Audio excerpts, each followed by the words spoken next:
ស្រងស្រែអូនអើយឆ្ងាយពុកឆ្ងាយម៉ែនឹមគ្នាទៅរាប់ឈ្នួលក៏សា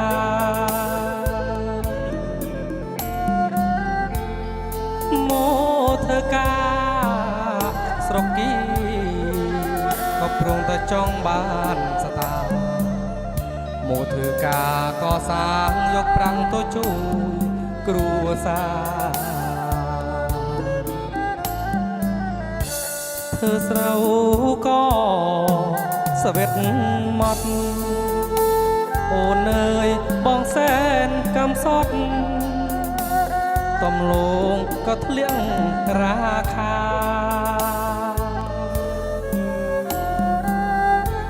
មិនមានដើមទុន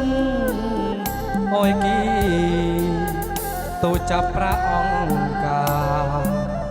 ម្នេញនឹងធ្វើយ៉ាងណាក៏មកធ្វើការស្រោថៃ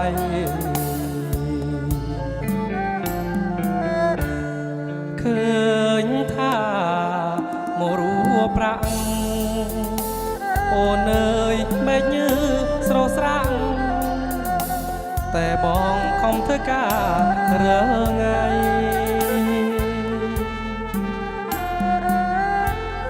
នាងនោះចាំបងកុំមានកន្លងថ្មីដល់បនជុំឆ្នាំថ្មីបងនងលប់ទៅស្រកវិញ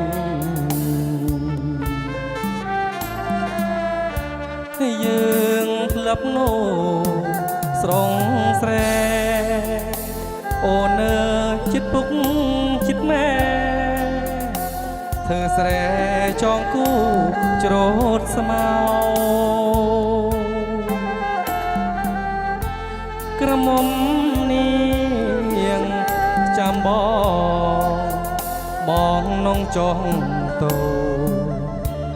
នងនំម៉ែអូតូចូលស្ដីអូនហើយ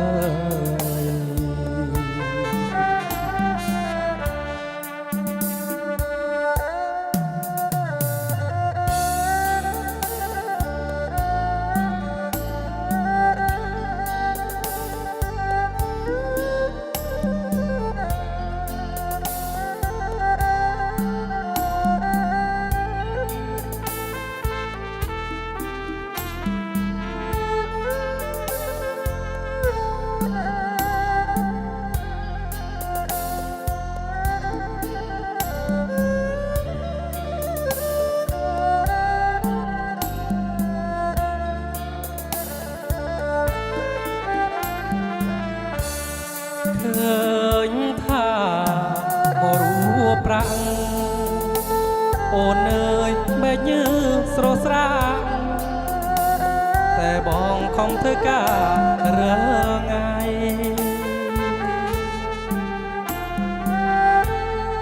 នាងនោះចាំបងកុំមានកន្លងថ្មីដល់ប្រជុំឆ្នាំថ្មីបងនងវិលតោស្រកវិញ